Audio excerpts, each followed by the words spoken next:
Leandro a oublié sa Sainte Seine. Alléluia. Vous allez bien? Vous ne m'avez pas convaincu.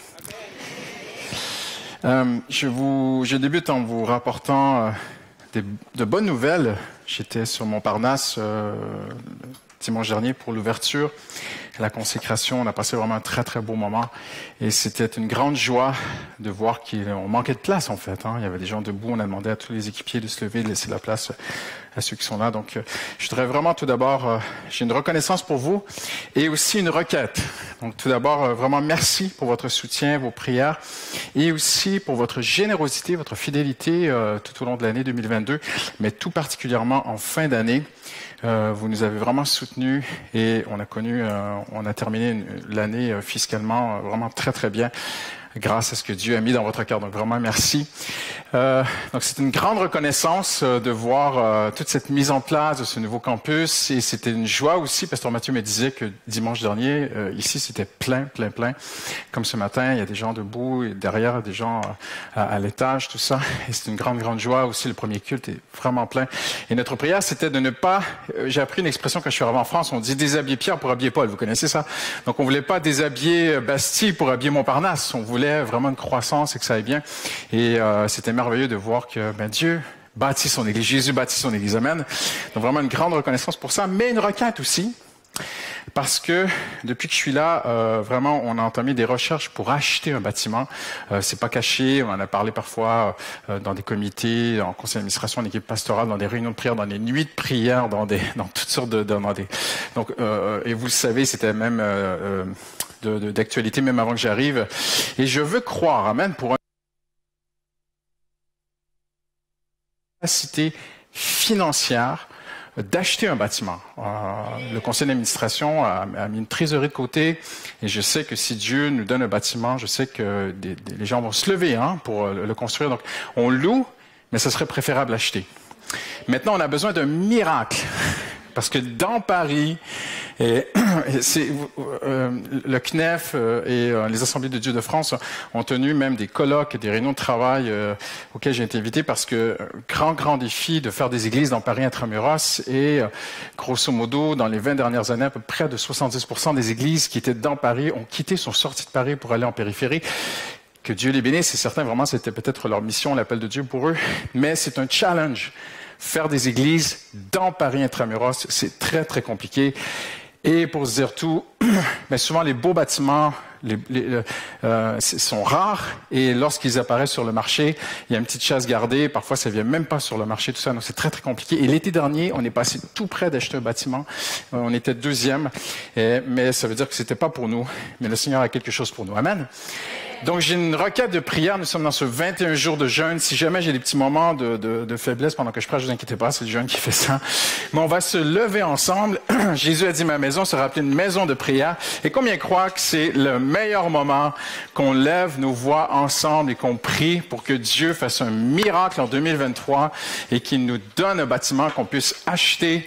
Et parce que sur Montparnasse, on n'est là que le dimanche. Mais ce serait extraordinaire d'avoir un autre bâtiment et de pouvoir y être 7 jours par semaine. Imaginez tout ce qu'on pourrait faire. Amen. Donc, je vais vous demander de vous tourner vers quelqu'un. Si vous êtes avec nous les mardis soirs, vous avez l'habitude, il n'y a pas de problème. Peut-être que c'est pas votre cas, vous êtes un peu gêné. Qu'est-ce qu'il va me demander de faire, le pasteur? Vous inquiétez pas, personne ne va vous faire mal. On va juste prier. Donc, je vais vous demander de vous tourner vers quelqu'un sans plus tarder et lui dire, tu vas peut-être en couple ce matin ou entre amis et vous dites, tu vas être mon partenaire de prière. On va prier que Dieu bâtisse lui-même son église dans Paris. Amen. J'ai invité mon épouse à s'approcher, à prier pour ça. Hallelujah. Hallelujah. Et on lève nos voix ensemble vers le Seigneur, sans tarder. Hallelujah. Si tu peux mettre du son à Justine. Merci. Hallelujah. Alléluia. Alléluia, Seigneur Jésus. Seigneur, on te remercie, Seigneur, parce qu'il est écrit dans le psaume 24:1, David a déclaré que l'Éternel, que toute la terre appartenait à l'Éternel et tout ce qui s'y trouve. Donc, Seigneur, nous voulons te prendre au mot ce matin. Nous croyons, Seigneur éternel, Seigneur, que tout ce que tu as créé t'appartient et ainsi que tout ce qui s'y trouve, les habitants et les choses que les habitants ont pu construire, Seigneur. Seigneur, nous te remercions parce que nous sommes ton épouse Tu es un bon époux, Jésus. Et ta parole dit que tu prends soin d'elle. Tu donnes tout ce dont elle a besoin. Seigneur, tu vois, Seigneur, cette vision que tu nous donnes. Tu vois, Seigneur éternel, combien c'est de ta volonté de t'établir, Seigneur, différents lieux dans cette ville, dans Paris, afin de briller. Alors, Seigneur, on vient devant toi ce matin rempli de foi, rempli d'assurance, parce qu'on s'appuie sur ta parole. Seigneur, on veut te prendre au mot. Seigneur, on sait une chose, Seigneur, c'est que, éternel, on ne peut même pas calculer, Seigneur Jésus, le littoral de ta provision qui est sûre et certaine pour ton Église, pour tes enfants, pour chacun d'entre nous. Alors, par la foi, Seigneur, nous te remercions pour ce bâtiment qui est déjà là. Seigneur, merci parce que tu vas nous y conduire. Merci parce qu'il n'y a pas un homme, il n'y a pas un PDG, il n'y a pas une compagnie, Seigneur, il n'y a pas, Seigneur, de foubrerie qui pourrait nous empêcher d'avoir ce bâtiment. Lorsque tu déclares quelque chose, tu le fais. Et Seigneur, merci, Seigneur, parce que en toi, Seigneur, nous ne méritons rien. Nous ne pouvons rien faire pour mériter. Nous ne pouvons pas, Seigneur, même ce jeûne, Seigneur, ne va pas nous permettre de mériter quoi que ce soit. Ce qui fait que nous méritons, c'est ce que tu as fait à la croix. C'est ce que tu as déclaré. C'est ce que ta parole dit. Alors nous te remercions de diriger nos pas. Tu diriges les pas du juste alors que nous avançons un pas à la fois. Merci, Seigneur, pour le miracle que tu vas produire. Nous allons nous réjouir ensemble. Merci de nous diriger. Yes. Amen. Yes. Amen. Hallelujah. Merci. Amen. Hallelujah. Hallelujah. Donc, je vous invite, même dans votre vie personnelle, à nous garder en prière. Amen. Nous sommes dans ce 21 jours de jeûne et prière. Prenez place, merci. Et sur une thématique qui s'intitule « La cité du salut ». Et si vous êtes nouveau à Paris, comme moi, je l'étais depuis quelques années, eh bien, vous avez découvert qu'il y a quelque chose de différent sur Paris du reste de la province. C'est qu'il y a une panoplie d'églises autour de nous. Il y a énormément d'églises. Et parfois, on ne sait pas, on ne sait plus qu'est-ce qu'une église, qu'est-ce qu'une bonne église, qu'est-ce qu'une mauvaise église. Et comment choisir son église? Ne vous inquiétez pas, je n'ai pas la prétention ce matin de vous dire qu'on est meilleur que qui que ce soit. C'est pas un message pour vous vendre l'église Paramétropole. Mais c'est un regard ensemble à la parole de Dieu. Le modèle que Dieu a institué et l'importance de l'Église. Et en tant que pasteur de l'Église et en tant qu'aussi qu'équipe pastorale et leadership de cette Église, ce à quoi nous tendons en tant qu'équipe pastorale. Et voyez-vous, on dit dans la vie quotidienne que lorsqu'un enfant grandit, en grandissant, il peut comprendre. Un petit, on va dire, il a besoin de grandir pour comprendre. Mais dans le royaume de Dieu, c'est l'inverse. Il faut comprendre pour grandir. Tu regardes un petit, il ne comprend pas trop, il essaie de comprendre. Et on a tous connu un âge où les petits-enfants pensent qu'ils comprennent, mais ils ne comprennent rien. Et je me souviens, il y a des années, mon épouse était dans sa voiture, et puis elle rentrait d'une réunion, elle avait un bon moment, tout ça. Et ma petite Rebecca, qui est maintenant une adulte, était assise dans le siège comme ça, arrière, dans son siège, son rehausseur, et il y avait de la louange qui jouait, et la petite, elle pense qu'elle comprend l'Église. Alors, elle se met à chanter. Mais c'est beau, hein? C'est une très belle sincérité. Et puis, elle lève les mains comme ça. Elle fait ce qu'elle a vu à l'Église. Donc, elle lève les mains, elle chante. Et Justine est en train de rouler sur un grand boulevard au Canada.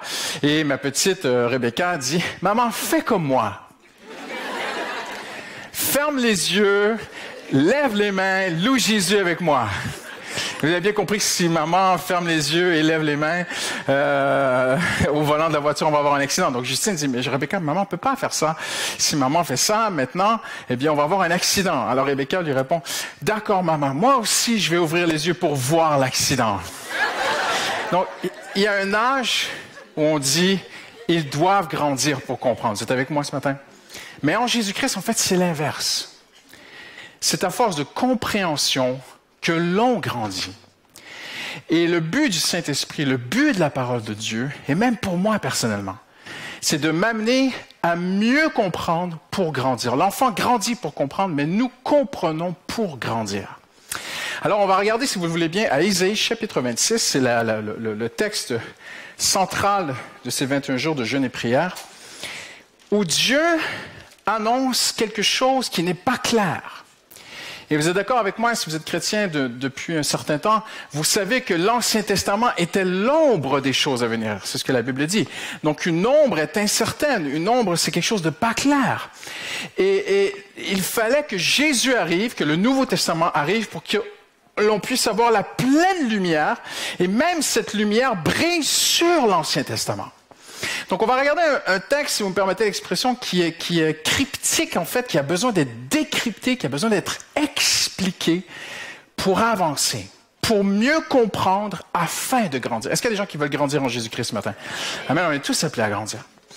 Et il y a grandir, et après il y a vieillir. Hein? Vieillir, ça, on porte des lunettes.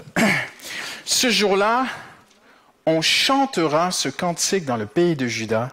Nous avons une ville bien fortifiée. Par ses murailles et son rempart, il nous accorde le salut. Ouvrez les portes, laissez entrer la nation juste, celle qui est fidèle. Maintenant, on peut traduire différemment. Ouvrez les portes, laissez entrer la nation qui a la foi. Parce que le mot fidèle et foi sont le mot hébreu parfois peut être traduit par fidèle et parfois par foi. Et avant le Nouveau Testament, Ésaïe 26 était compris comme étant tout simplement Jérusalem qui serait reconstruite.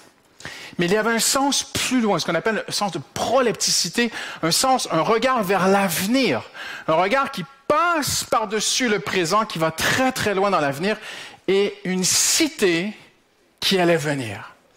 Et Ésaïe 26, dans son ensemble, Ésaïe 25 aussi, parle d'une cité, un empire du mal, qui, oui, dans la parole de Dieu, dans son contexte initial, c'est Babylone, bien sûr, et parfois d'autres villes ou d'autres cités, mais surtout Babylone, qui est en un jour détruite. Babylone est détruite en un jour. Mais ça nous fait penser à quelque chose dans le Nouveau Testament. On va y venir. Et en un jour, parce que plusieurs fois, Ésaïe dit « ce jour-là ». Pas plus clair que ça, un jour va venir où en un jour, une cité s'effondre et une cité apparaît. Un empire du mal, en un jour, s'effondre et détruit et une cité s'élève. Et si vous êtes... je sais que plusieurs savent déjà où je m'en vais, c'est la croix. C'est ce que Jésus fit pour nous à la croix. Jésus a tout vaincu en un jour à la croix. Tout le mal, la Bible a dit les puissances de l'enfer, le péché, tout, Jésus a tout vaincu à la croix. Mais quelque chose aussi est né de la croix. Quand je parle de la croix, c'est la prédication de la croix. Quelque chose est né, quelque chose a commencé, une cité céleste. Une cité, je ne parle pas de celle qui va venir à la fin des temps dans l'Apocalypse, qui va vraiment venir. Je ne parle pas de la Jérusalem de l'Ancien Testament. Je parle de quelque chose d'autre ce matin, qu'on va décrypter ensemble. Tout d'abord, ce jour-là, on parle d'un jour. Et puis la Bible dit que nous donne des indices, nous amène à comprendre pour avancer ensemble ce matin. Et la Bible dit qu'elle a, j'aime bien la King James qui traduit super bien ce texte, elle a le salut comme mur et rempart.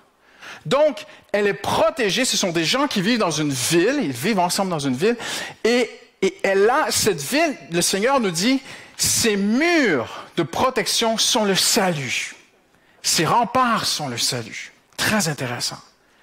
Quand on parle de Jésus-Christ, quand on parle de la croix, on parle de salut.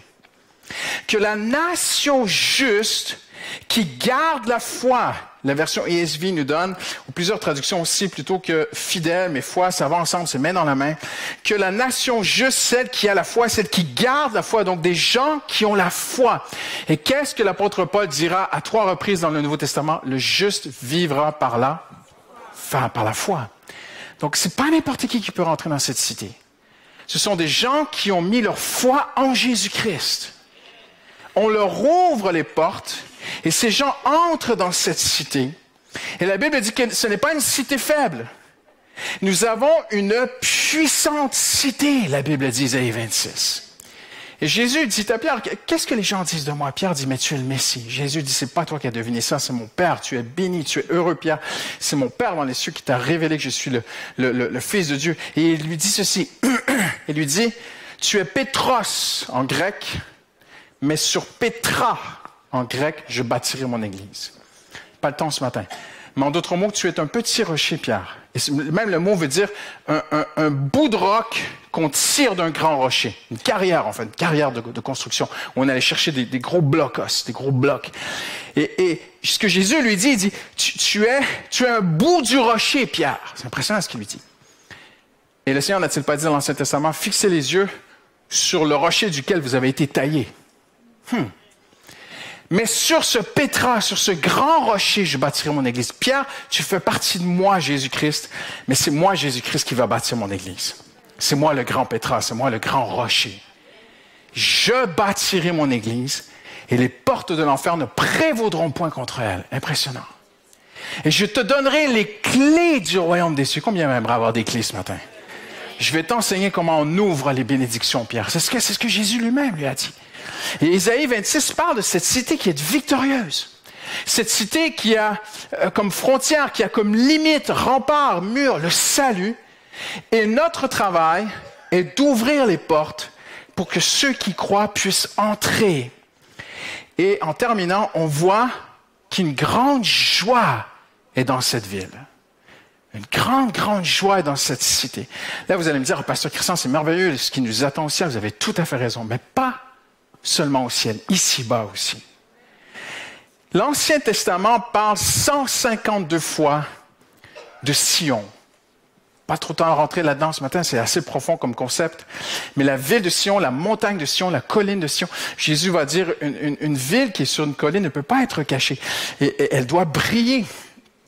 Toutes ces choses, on parle de la ville de David. Le psaume 50 nous dit « De Sion, beauté parfaite ». Tournez-vous à la personne à côté de vous et dites-lui « Je suis une beauté parfaite ».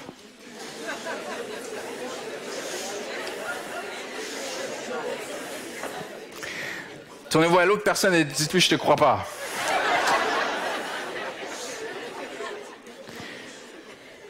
N'est-ce pas impressionnant? Beauté parfaite. Mais que veux-tu dire, Seigneur? De Sion, Dieu resplendit. Donc, il y a une ville, dans cette ville est d'une beauté parfaite. Ah, mais c'est la Nouvelle Jérusalem un jour qui viendra. Non, non, non, non, non. C'est l'Église, les enfants de Dieu. Par le sang de Jésus, couvert de Jésus, revêtu de Jésus-Christ, le Nouveau Testament nous enseigne. Je ne dis pas que tu n'as plus besoin de faire d'efforts de sanctification personnelle, c'est pas ça mon point ce matin.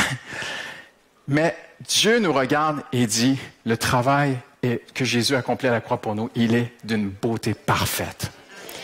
Et nous, imparfaits, nous nous cachons dans la perfection de la beauté de ce que Jésus fait à la croix. Amen, a fini à la croix pour nous. C'est extraordinaire l'Évangile. Donc, cette ville, d'une beauté parfaite, à partir de ces gens-là, Dieu resplendit. Et là, le Seigneur dit, rassemblez-moi mes fidèles, qui ont fait alliance. Alliance, la croix, la Sainte Seine. Tout ce concept de la croix. Ils ont fait alliance avec moi par sacrifice. C'était prophétique. Donc, cette cité du salut, cette Sion spirituelle, cette cité de Ésaïe 26 que je chéris de tout mon cœur, c'est l'Église. Cette cité extraordinaire est l'Église. Et Paul dit aux Éphésiens, plusieurs théologiens appellent l'Épître aux Éphésiens le couronnement de ce que Paul croyait. Oui, peut-être Romain est fondamental au niveau de la foi, Galate au niveau de la défense de la foi. On vient de terminer une très belle série sur l'Épître aux Galates. Chaque épître est unique. Il n'y a pas une lettre de Paul qui est plus importante que l'autre. Mais dans l'Épître aux Éphésiens, vous allez voir, je pense, 4 à 5 fois le mot richesse. Plusieurs fois le mot gloire, le mot victoire, le mot amour de Dieu, le mot la joie. Et Paul, alors qu'il est en prison, c'est paradoxal, parle de cette joie qu'il y a dans l'Église. Je prie qu'il illumine les yeux de votre cœur pour que vous sachiez quelle est l'espérance qui s'attache à son appel. Et regardez la richesse de son glorieux héritage au milieu des saints. Il y a un très bel héritage, Sylvain, à côté de toi. Là, tu dis, mais oui, c'est ma femme. Mais l'autre côté aussi. Chez mon frère, chez ma sœur, il y a un riche héritage. Quelle pensée. Alors, on découvre que cette cité céleste, c'est l'Église. Mais on va aller plus loin ce matin. Cette Église Paul va plus loin dans l'Épître aux Éphésiens. Il dit, cette église, cette assemblée de gens, c'est encore plus profond qu'une simple assemblée. C'est comme un corps. Il l'a donné pour chef suprême à l'Église qui est son corps. La plénitude de celui qui remplit tout en tous. Donc l'Église, elle, est une assemblée, c'est une cité, c'est la cité spirituelle de Dieu, l'Église. L'Ancien Testament était l'ombre, et Dieu a encore une alliance avec Jérusalem, ça c'est autre chose. Et il y aura une nouvelle Jérusalem qui va descendre des cieux, ça c'est un autre sujet. Mais aujourd'hui, la cité, la Jérusalem spirituelle, c'est l'Église du Seigneur Jésus-Christ, où tout se retrouve. Peu importe les rangs de la société, peu importe ton arrière-plan, peu importe ta couleur de peau, peu importe ta culture, d'où tu viens, qui tu es. Le Seigneur, même l'apôtre Paul, il dit, mais aux Éphésiens, il dit, regardez à quel point le mystère de Jésus-Christ est extraordinaire. Les Juifs et les païens ensemble, les Juifs et les non-Juifs tous ensemble, forment le corps de Christ. Incroyable. En même temps, ça suscite une grande crainte chez moi. Ça veut dire que mon frère est le corps de Christ. Si je le blesse, je blesse Christ. Souvenez-vous de ce que Jésus dit à Saul sur la route de Damas, lorsqu'il lui apparut. Alors que Saul de Tarse était le persécuteur de l'Église, Christ lui apparaît et lui dit, Saul, Saul, pourquoi me persécutes-tu? Mais Seigneur, toi, tu es aussi un, tu es glorieux, tu es... Mais, non, c'est la même chose. Tu fais mal à l'Église, tu fais mal à Christ. Tu fais mal à un frère, tu fais mal à Christ. Mais tu bénis un frère, tu bénis Christ. Tu fais du bien à ta sœur, tu fais du bien à Christ. Tu mets les autres devant et tu restes derrière, tu honores Christ. Alléluia. Tu penses à l'ensemble du corps de Christ, tu penses à Christ. Tu donnes pour tes frères et sœurs, tu donnes à Christ. Alléluia. Le corps de Christ. Tu sais, tu peux voir ton corps humain de deux façons. Tu peux regarder ton corps ce matin et dire, c'est un corps. Tu as tout à fait raison. Mais tu peux le voir d'une autre façon. Ton corps, en fait, est l'ensemble de centaines de milliards de toutes petites cellules qui sont à leur tour, chaque cellule de ton corps est à son tour un organisme, un être vivant. Chaque cellule est un être vivant. Tu es l'ensemble de centaines de milliards de petits êtres vivants. Parce qu'une cellule mange, respire, boit, a besoin d'énergie, a des déchets. Incroyable. Chaque cellule fait presque tout ce que toi tu fais en tant que personne. Mais ce qui est très intéressant, c'est que chaque cellule de ton corps reçoit des autres cellules. Il y a des cellules qui sont là pour transporter de l'énergie à d'autres cellules. Il y a des cellules, il y a des hormones qui sont des clés qui ouvrent des cellules. Je n'irai pas plus loin, hein. Vous pensez que je suis médecin là, mais je ne suis que pasteur. Mais chaque cellule, en fait, est un être vivant qui dépend des autres. Elle donne et elle dépend. Chaque cellule contribue à l'ensemble du corps et chaque cellule dépend aussi du corps. Tu prends une seule cellule de ton corps, tu la mets à côté, tu prends un cheveu, pasteur, tu ne peux pas faire ça, mais toi tu peux le faire. Tu prends un cheveu, tu le mets de côté, il ne va plus vivre. Tu tailles tes ongles, ils ne vont plus vivre. Rien, n'importe quelle cellule, tu la retires, elle ne peut plus vivre. Elle a besoin de l'ensemble du corps. Et là, on réalise quelque chose de très, très fort au cœur de Dieu. C'est que Jésus-Christ est mort à la croix, premièrement, pour le pardon de tes péchés, pour que tu sois réconcilié avec Dieu, que tu reviennes en harmonie avec le Créateur. Jésus-Christ est mort à la croix pour t'assurer une place auprès de lui au ciel, quand tu vas traverser l'autre côté. Parce qu'en passant, on est juste à côté du ciel. Hein? Le ciel, il est juste là, en fait. C'est juste un petit passage comme ça que Dieu seul peut faire. Et Dieu t'a assuré cela par grâce imméritée. Tu viens au bout de toi-même, tu te repens de tes péchés, tu dis, j'arriverai jamais à mériter mon ciel, j'arriverai jamais à être une bonne personne, et c'est pas à moi de décider ce qui est bien, ce qui est mal. Seigneur, je me rends à toi, je te donne ma vie, j'accepte Jésus comme mon sauveur. tu es accepté dans la famille de Dieu. Mais pas que. En fait, ce que la Bible nous enseigne, c'est que Jésus est mort à la croix pour créer, je le dis, ce que je vous dis tient théologiquement.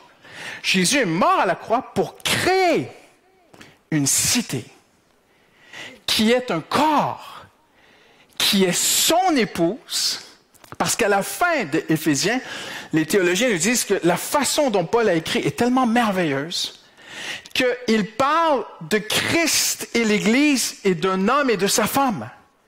Mais la façon dont Paul en parle devient intrinsèque, en fait. Et même, il y a des textes, il y a des versets, tu ne sais plus si Paul parle de l'Église et de Christ ou d'un homme et d'une femme. Tellement l'un représente l'autre. Et il a dit, je vous l'ai dit, là, ce que je vous dis, c'est le mystère de Christ et de l'épouse. Vous pouvez lire ça à la fin d'Éphésiens. Mais toutes ces images, la cité, le couple, le corps, Sion, c'est l'Église. Donc Jésus-Christ est mort à la croix pour que le jour de la Pentecôte, lorsque le Saint-Esprit est venu, les 120, l'Église a commencé. La cité céleste. Hallelujah. Le corps de Christ. Donc Jésus a donné sa vie à la croix pour que toi et moi, nous vivions ensemble notre foi. Et pas de façon isolée. Donne un petit coup à la personne à côté de toi et dis-lui, t'es pris avec moi.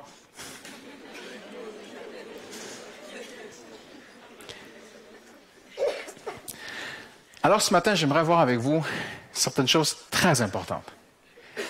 Qu'est-ce qu'une Église et qu'est-ce qu'une Église n'est pas? Qu'est-ce qu'une Église n'est pas? Un, qu'est-ce qu'une Église? Et qu'est-ce qu'elle fait, l'Église?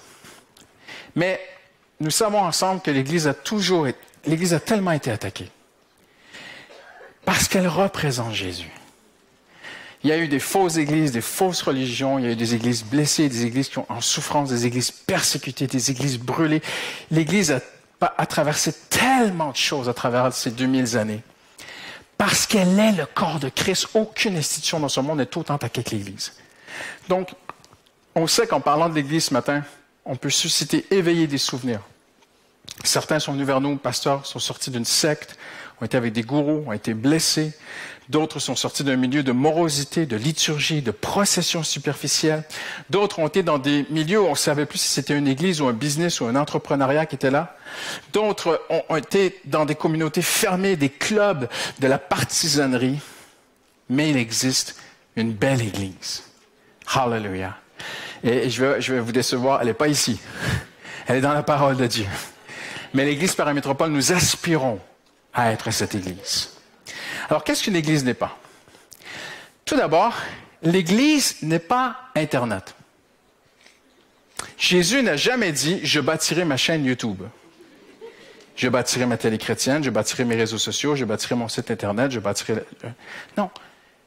Une Église, on va le voir dans un instant, mais tout d'abord, qu'est-ce que c'est pas? Maintenant, le pasteur Christian, à l'Église Paramétropole, il y a une chaîne YouTube. Oui, mais ça peut aider l'Église, mais ce n'est pas l'Église. L'Église n'est pas un bâtiment. Si vous arrêtez quelqu'un sur la rue en sortant d'ici aujourd'hui et vous dites « Est-ce qu'il y a une Église ici? » Qu'est-ce que les gens vont faire sur la rue? Ils vont chercher un bâtiment. OK? Parce que dans la tête des gens, une Église, c'est un bâtiment. Mais bibliquement, l'Église, ce n'est pas un bâtiment.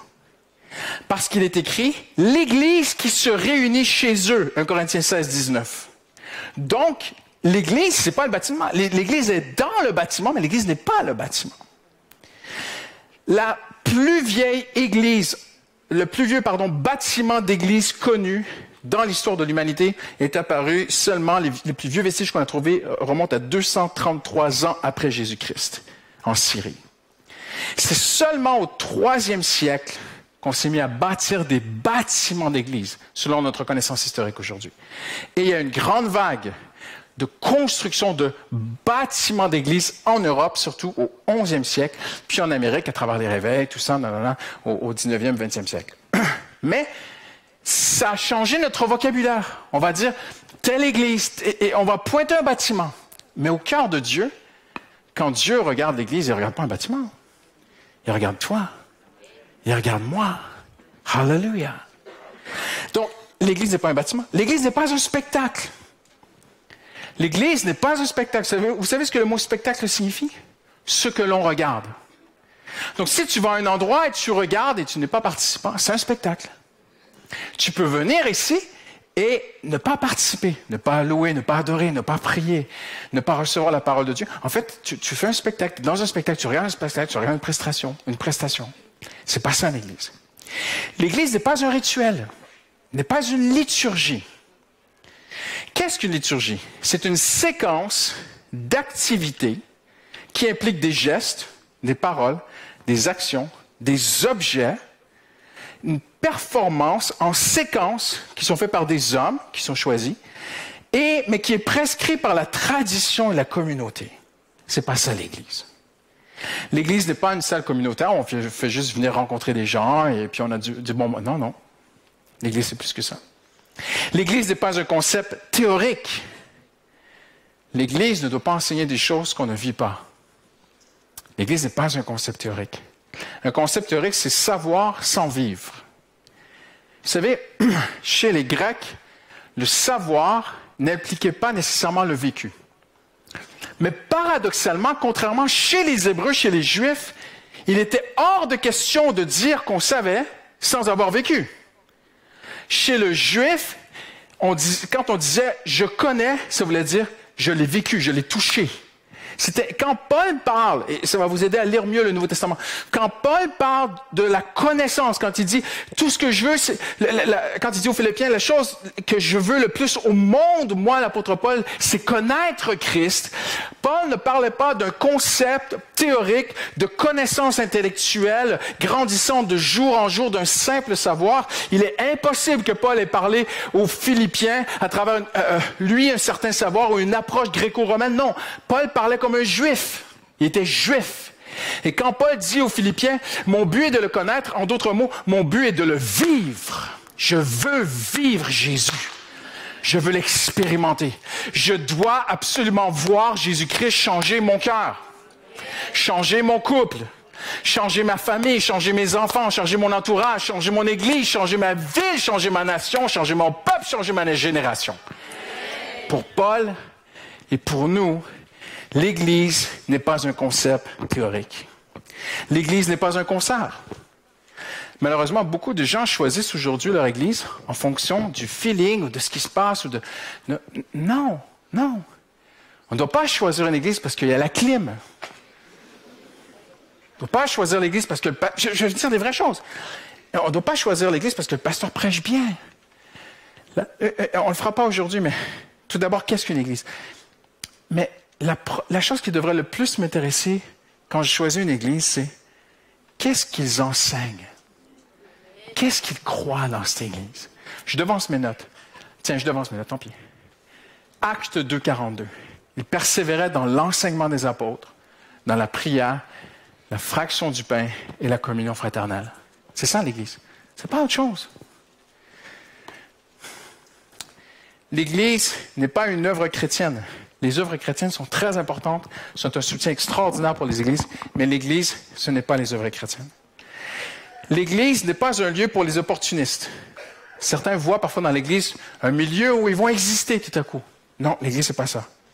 L'Église n'est pas un lieu où un homme cherche à se mettre en avant. C'est Christ qui est en avant. L'Église n'est pas un lieu pour l'ergomane, le workaholic, le bourreau de travail, celui qui veut... Non, c'est pas cet endroit-là. Et l'Église n'est pas l'assemblée des anges. Il n'y a personne de parfait à l'Église. L'assemblée des anges, ça, c'est autre chose. Alors, qu'est-ce que l'Église? Eh bien, ce qui est très intéressant, c'est que l'Église, c'est Ésaïe 26. C'est une cité du salut. Un endroit où on ouvre les portes pour que les gens viennent à Jésus et deviennent ses disciples et marchent à sa suite. L'Église, c'est une assemblée. C'est le corps de Christ, c'est tout ce qu'on a dit. Mais je vais attirer votre attention là-dessus. Jésus récupère une expression grecque. Mais il n'y a que lui, dans sa sagesse infinie, pour faire ça. Parce que chez les Grecs, une ecclésia, qui a donné le mot église, la cité était très importante chez les Grecs. Chez les Grecs, on pouvait avoir un forgeron, un poissonnier, un marchand, des gens qui étaient là, et des responsables dans la cité grecque. Vous avez étudié ça à l'école, hein? En France, on étudie ça beaucoup, même chez les petits-enfants. Et dans la cité grecque, il pouvait y avoir des moments de rassemblement, d'agora, où des annonceurs venaient sur la place et disaient aux gens, venez à l'agora. Il y avait des représentants, il y avait des chefs, il y avait des gens qui se réunissaient ensemble à l'agora et ils discutaient de la ville. Ce moment-là s'appelait l'ecclésia. Et le mot ecclésia veut dire hors de sortir, ecclésia. Donc c'est une assemblée qui sort de quelque chose. Donc ils sortaient de quoi les Grecs? Mais les Grecs n'étaient pas nés de nouveau, ils passaient pas à une autre vie. Donc, qu'entendaient-ils les Grecs par sortir d'eux? Parce que c'est eux qui ont inventé le mot ecclésia. Jésus l'a récupéré, mais c'est eux qui l'ont fait. Donc, que pensaient les Grecs quand ils disaient sortir d'eux? En fait, ils parlaient de sortir de ton quotidien. Monsieur le poissonnier, quitte tes poissons, va te laver les mains et passe à l'agora, sors de ton quotidien et entre dans l'agora, entre dans l'assemblée. Jésus arrive. Et il dit, je bâtirai mon ecclésia. J'aurai mon assemblée où les gens sortent d'eux. Ça veut dire quoi? Ça veut dire que si tu es ici ce matin, mais que ton esprit est ailleurs, tu n'es pas à l'église. L'église, c'est pas où tu es physiquement. L'église, c'est où tu es spirituellement. Donc Jésus dit, j'aurai mon ecclésia, je bâtirai mon ecclésia, je vais bâtir mon assemblée, j'aurai une assemblée, j'aurai un groupe d'hommes et de femmes qui vont se réunir et ils seront sortis de... Oui, ils seront sortis du monde du péché, bien sûr, par la croix, par le sang de Jésus, mais pas que. Ils seront sortis, ils vont s'arrêter, ils vont arrêter leur vie quotidienne, le dimanche matin, le vendredi soir à ciel ouvert, le mardi soir, ou peu importe, ça peut être dans le GDM, mais ils vont avoir des moments où ils arrêtent tout et ils se réunissent. Si tu es ici ce matin et tu es en train de dire, il est 12h47, je reçois des invités à la maison tout à l'heure, mon rôti est en train de cramer, Pasteur Christian prêche trop longtemps, et tu n'es plus trop avec nous, tu n'es plus dans l'ecclésia. Comprenez-vous ce que je veux dire? L'ecclésia, ça veut dire Dieu a ton attention, ton cœur, tes pensées. Tu sors de ta vie quotidienne, tu t'arrêtes et tu t'assembles avec tes frères et sœurs pour faire 4 choses. Bien sûr, il y a beaucoup d'autres choses que l'Église fait, mais d'abord, fondamentalement, 4 choses. Il persévérait dans l'enseignement des apôtres, la prière, la fraction du pain, hallelujah, et la communion fraternelle. Ils s'arrêtaient. Ils arrêtaient le brouhaha de la vie. Ils se réunissaient ensemble. L'Église, c'est l'invention de Jésus-Christ. C'est son concept. C'est son désir, c'est son cœur, c'est ce qu'il veut. J'aimerais vous dire, aujourd'hui, on vit dans des... Pasteur Landreau en a très bien parlé. Nous vivons dans des temps de grandes incertitudes. Si vous suivez les infos... la Russie est en train de mobiliser 300 000 hommes et on parle peut-être, l'Ukraine a dit qu'il y a encore 500 000 hommes derrière. Un des grands penseurs français a dit la Troisième Guerre mondiale a déjà commencé. Beaucoup de gens, je veux juste pas entendre ça, tu vois. Et tout devient instable. Moi, je vais vous dire ceci, ce matin, hallelujah. Le meilleur endroit où tu peux investir, c'est dans le royaume de Dieu. L'éternité. L'Église, c'est un groupe de gens ensemble. C'est pas les pasteurs qui font l'Église. C'est le corps qui fait l'Église. L'Église, c'est les équipiers d'évangélisation qui vont évangéliser. C'est Coup de pouce qui va aider les SDF. C'est Give and Go qui va faire des voyages missionnaires jusqu'au bout du monde.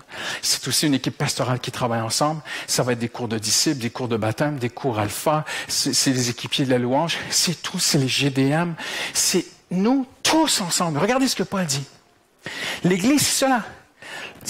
On vient simplement, il ne faut pas être plus compliqué, parce que Acte 2 nous dit ceci, je le cite mot pour mot, il faisait tout cela avec simplicité de cœur.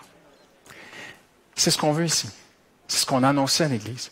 Notre vision, c'est une Église normale, une Église ordinaire, une Église simple. On veut juste être une assemblée de gens qui croient et qui vivent en Jésus-Christ ensemble. Amen. Et qu'est-ce que l'Église fait en terminant? Eh bien, Paul dit dans Corinthiens, vous êtes participants. Il parle de titre dans le même épître aux Corinthiens. En ce qui concerne Tite, il est mon associé, en grec c'est participant. Il est mon collaborateur, participant auprès de vous. L'Église, c'est nous tous ensemble. Mes chers amis, et je termine bientôt, Dieu nous appelle ensemble, chacun d'entre nous, à bâtir l'Église du Seigneur Jésus-Christ. En se rassemblant, en priant ensemble, certains donnent de leur temps, d'autres leurs offrandes, tout ça. Et je l'ai dit tout à l'heure en prière, je vous le partage aujourd'hui, le Seigneur est merveilleux. Pasteur Samuel me disait que sur le campus de Logne, le dernier culte, le culte de Noël, un des derniers cultes de l'année, l'Église était pleine. Montparnasse, extraordinaire. Ici, plein. On ne peut pas s'arrêter là. Je l'ai dit au premier culte et je le dis encore, nous vivons aujourd'hui, nous travaillons et on continue. Jamais dans mon cœur est de m'asseoir sur ce que nos prédécesseurs ont fait. Si le pasteur Boulagnon a prêché à 89 ans, il prêchait au premier culte ce matin, je le dis, c'est très important pour moi que pasteur Boulagnon prêche à l'occasion ici. Et que nos prédécesseurs soient honorés.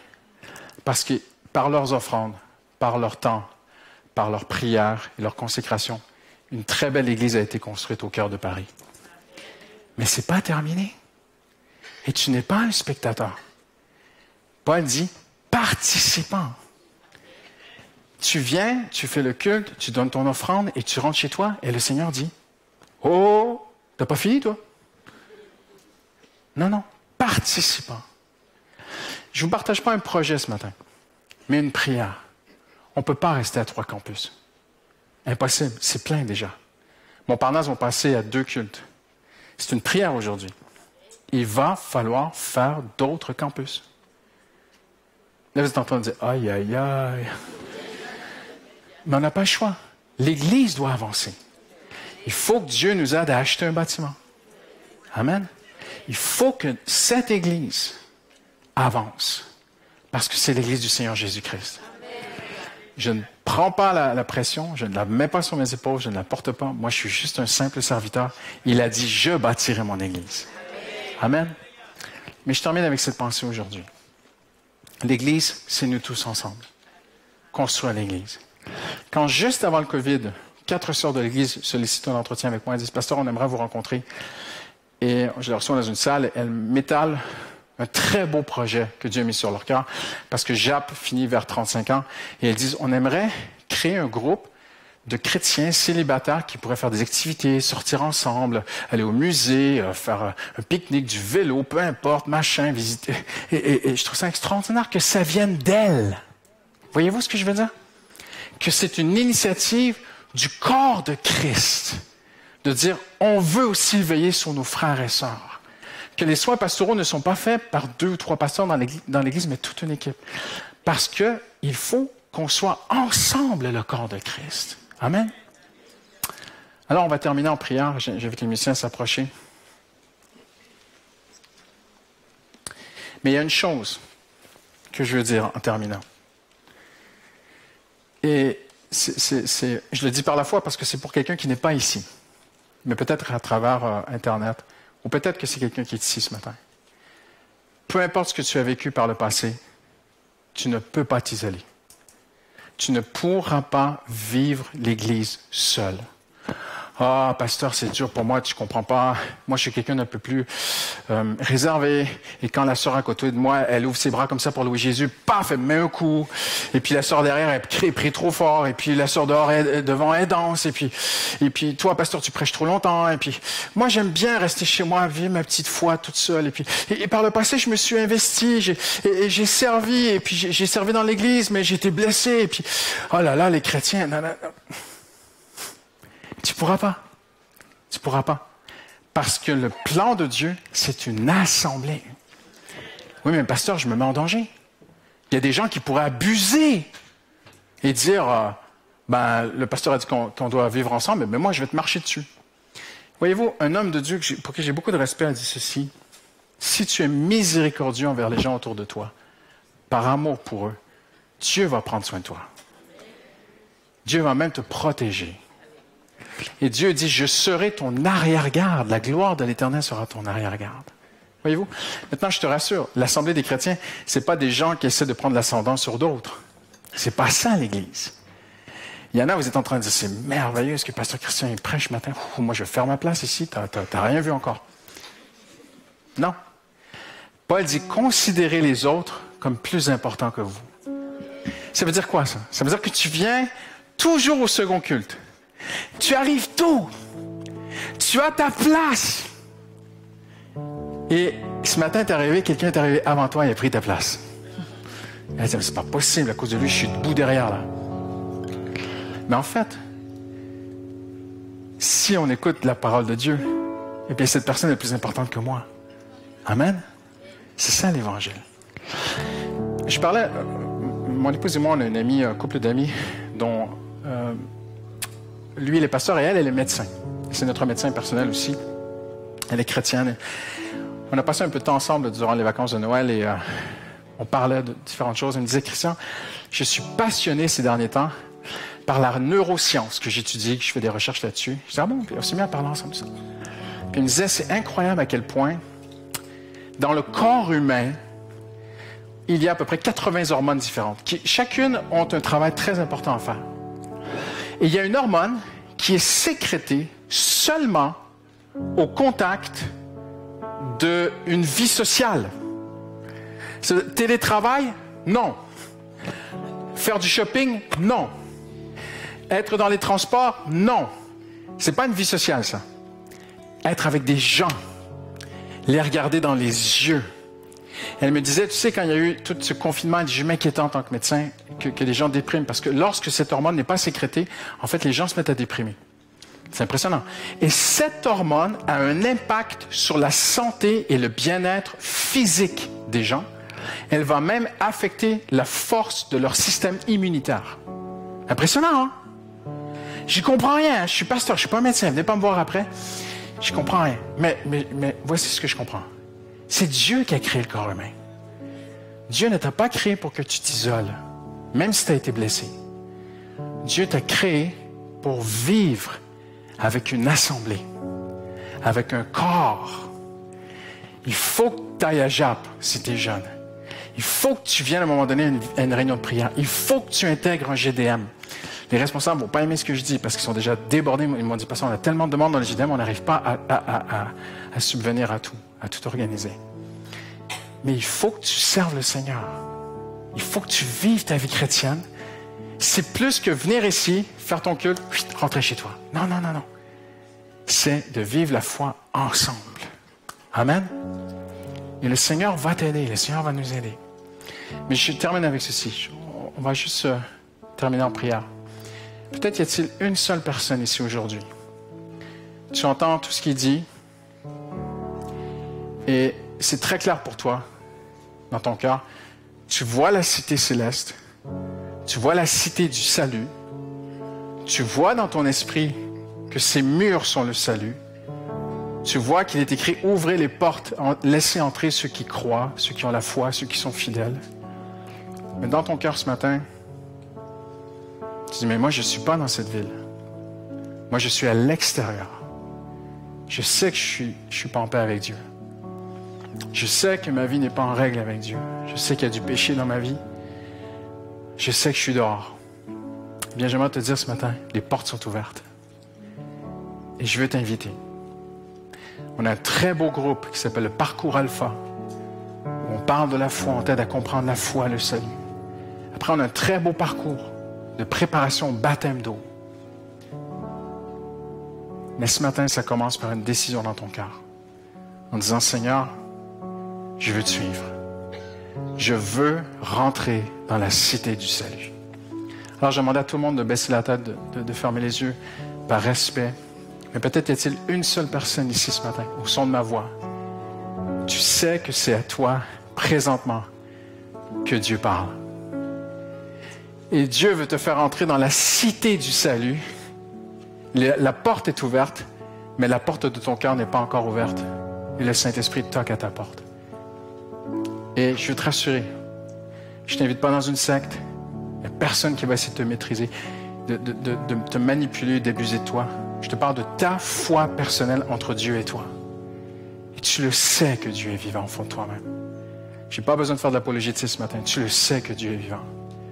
Tu le sais que tu es en dehors de cette cité. Mais ce matin, dans un culte ordinaire, va prendre place quelque chose d'extraordinaire. Parce que tu vas rentrer dans la cité du salut. Et tu vas dire, je veux être réconcilié avec Dieu. Peut-être que tu t'es éloigné de Dieu. Tu vas dire, je veux vraiment revenir à Dieu ce matin. Alors que tout le monde a la tête baissée, les yeux fermés en prière pour toi. La seule chose que Dieu te demande ce matin, c'est de mettre ta main dans la main de Jésus. Et lui te fait entrer dans la cité du salut. Alors si c'est toi ce matin, juste lève ta main. Lève ta main comme un signe que tu donnes à Dieu. Tu dis, Seigneur, merci pour cette main. Alléluia. Merci. Merci pour ces mains qui se lèvent. Merci. Derrière, le Seigneur voit ces mains. Tu dis, je veux entrer dans la cité du salut. Ma vie n'est pas en règle avec Dieu. C'est pas pour les chrétiens. Ma vie n'est pas en règle avec Dieu. Il y a du péché dans ma vie, mais je veux rentrer dans la cité du salut aujourd'hui. Le Seigneur voit toutes ces mains qui sont levées. Alléluia. Tu peux la baisser maintenant. Et on va prier ensemble. Amen. Je demande à toute l'assemblée de se lever avec moi. Ça a l'air tout simple ce que tu viens de faire, mais c'est la décision de vie la plus importante. Elle va affecter ton éternité pour l'éternité. Et regardez-moi un instant, tout le monde regarde. Ceux qui ont levé la main, regardez-moi, regardez-moi. Vous savez, ma joie, c'est qu'un jour, vous allez venir me voir au ciel. Vous allez dire, oh, là, tu te souviens, pasteur? Ben, je ne serai plus pasteur, mais bon, tant pis. Tu vas me dire, je ne sais même pas comment je vais m'appeler au ciel. Mais tu me diras, tu te souviens quand j'avais levé ma main et qu'on avait prié ensemble? Je suis là. Et je dirai, Alléluia. C'est Jésus qui l'a fait. Amen. On va prier ensemble. Et je vais demander tout particulièrement à ceux qui ont levé la main ce matin de prier d'une grande sincérité. Il n'y a pas de formule magique avec Dieu. C'est juste la sincérité de ton cœur. Mais on va prier ensemble. Et tout le monde, on répète ensemble en disant, Seigneur Jésus, je reconnais que je suis pécheur, que je suis à l'extérieur de la cité du salut. Ésaïe 26. Mais la porte m'est ouverte. Seigneur, tu m'accueilles, tu m'invites. Alors je reconnais aujourd'hui mes péchés et que je ne peux rien faire pour mériter mon ciel. Je reconnais que Jésus a donné sa vie pour moi et qu'il m'accueille aujourd'hui dans la cité du salut, dans le corps de Christ, dans l'épouse de Christ. Jésus, je te donne ma vie, mon cœur, mon passé, mon présent, mon avenir. Je mets ma foi en toi, Jésus. Au nom de Jésus, nous avons prié. Et tous ceux qui l'aiment disent Amen. Et lui donne une belle acclamation ce matin. Hallelujah.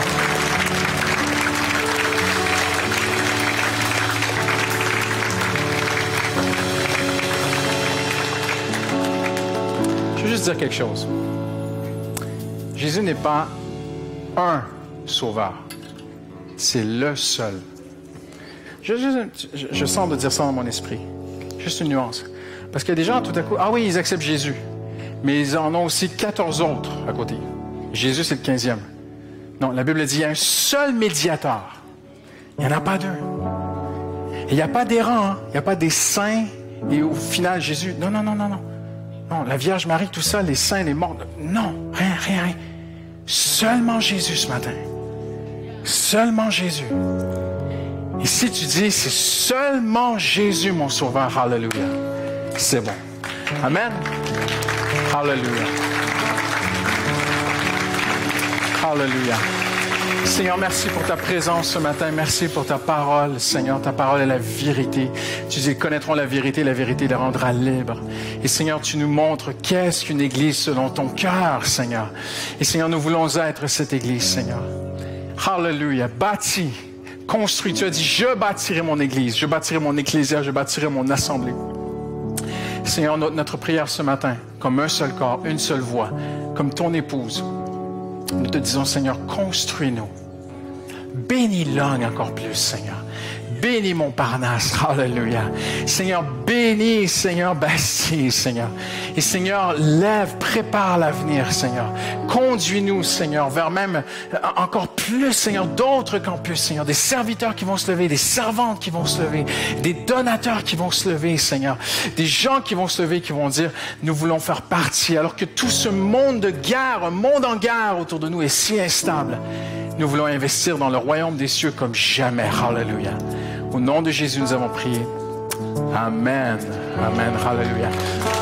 Gloire à Dieu. Que le Seigneur vous bénisse. On vous souhaite un très beau dimanche dans la présence de Dieu. Prenez le temps de vous saluer, de faire la bise. Ne vous inquiétez pas, tout ira bien. Et de prendre le temps de connaître des gens un peu autour de vous. Merci. Bon dimanche.